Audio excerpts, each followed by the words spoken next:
Dreamfest та бүхэнд энэ өдрийн мэндийг хүргэе. За тэгээ 9 сарын 1 боллоо. Хичээл эхэллээ.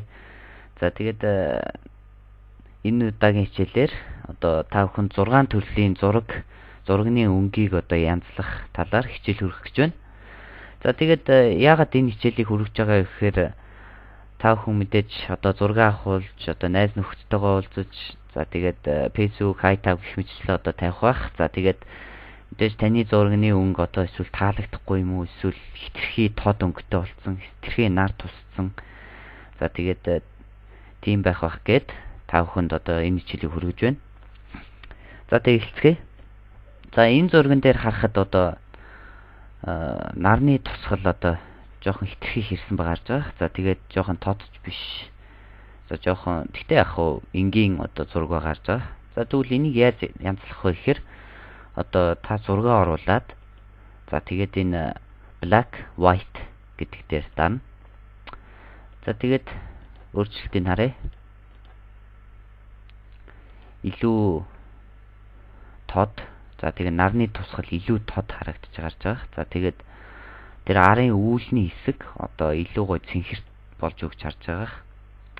За нэг ийм нэг эффект байна. За тэгээд таны дээр одоо опшн одоо гараад ирнэ.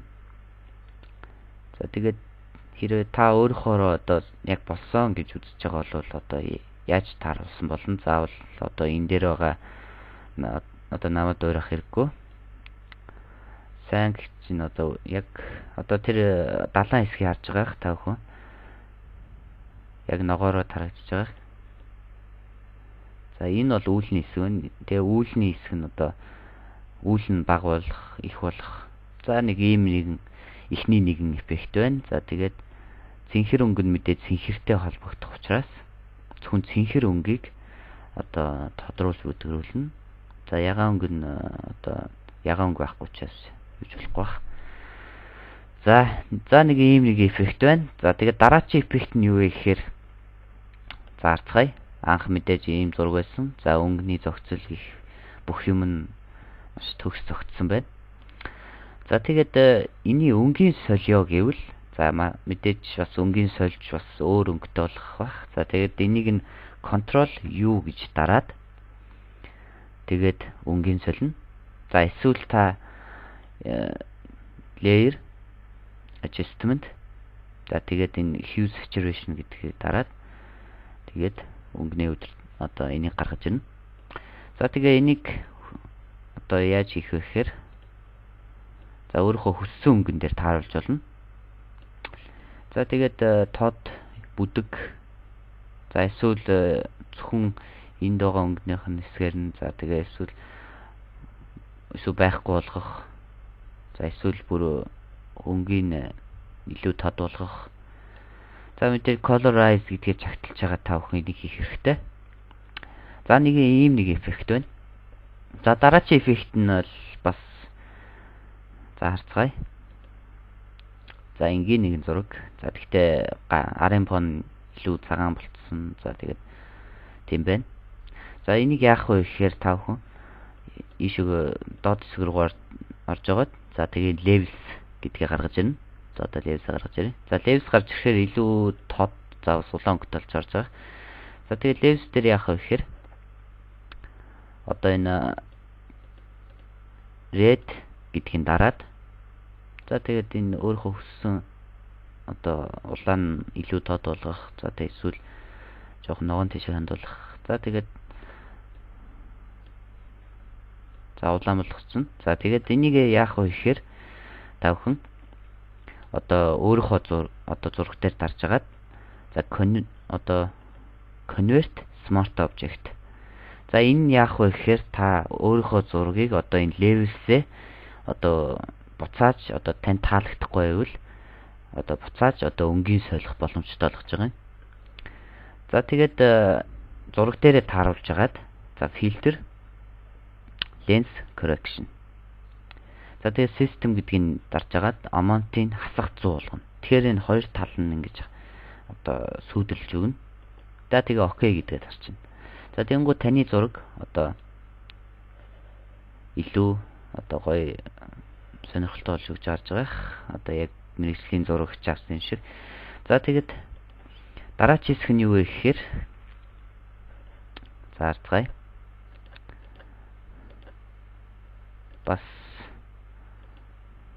өнгөн жоохон өөр болж өгсөн байгаа харж байгаа. Гэхдээ яг энэ зураг нь бас зүгээр өнгөтэй. Гэхдээ энэ эффект нь болохоор одоо Apex руу одоо орж агаад за тэгээ энэ color overlay гэдгийг таарал. За тэгээд цэнхэр өнгөнийх нь код нь болохоор TIC CCFF 25%. Тэгээ exclusion гэдэг дээр нь тохируулж агаад за тэгээ окей дарчих. Тэгэхээр таны зураг одоо ийм өнгөтэй болж болно. За тэгээд энэ хэсэг нь болохоор одоо маш бүдэг. За тэгээд бас тод гэрэлтэй болж өгсөн гарч байгаа. За тэгээд энийг за эхнээс нь эцгээе. За мэдээж та өөрийнхөө зургийг оруулна. За тэгээд таны зураг цоочтой байх учраас та энийг convert smart object гэдэг дээр тааруулна. За тэгээд энэ зургаа filter blur Gaussian blur.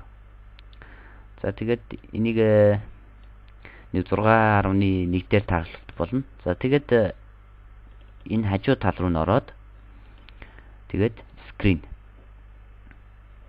За тэгээ энийг 50% дээр тааруулчих. Окей. За тэгээд одоо өмнө ямар байсан, одоо ямар байсныг харцгаая. Илүү тод, илүү сонирхолтой болж өгсөн гарч байгаа. За тэгээд хамгийн сүүлийн 6 дахь нь. За тэгээд энийг одоо юу вэ гэхээр нарны тусгалын одоо нэг их хэсэг байгаа.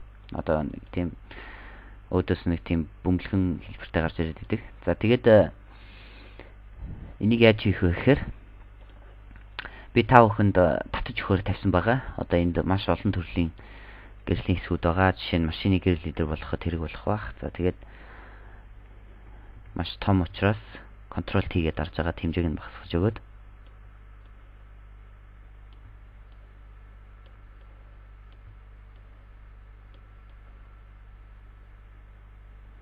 За тэгээд тэгээ тааруулж өгөөд.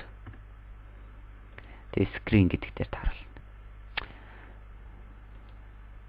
За тэгээд ийм нэг эффект байна. За тэгээд өнөөдөр хичээл та бүхэн таалагдсан гэдэгт итгэлтэй байна. Тэгээд энэ бол Photoshop-ийн заавал сурах ёстой. Одоо 5 эффект байгаа. Яг нь 6 дахь нь болохоор та бүхэн ямар нэг нартай газар зогссон тохиолдолд хэрэглэх байх гэж бодоод та бүхэнд зааж өглөө. За тэгээд энэ эффектүүдийг та бүхэн одоо бүх Photoshop дээр байгаах гэж бодож байна. За тэгээд сайн мэдгүй байна. Ямар ч байсан CS3-аас CS6 хүртэл байгаа. Тэгээд CS1 дээр нь болохоор зарим эффект нь байхгүй ч магадгүй. Гэхдээ юу ч гэсэн шалгаад үзээрэй байж магадгүй. За тэгээд өнөөдөр хичээлийн хүү дууслаа. Тэгээд анхаарал тавьсан явдалд баярлалаа. Дараагийн хичээлээр уулзцаа. Түр баяртай.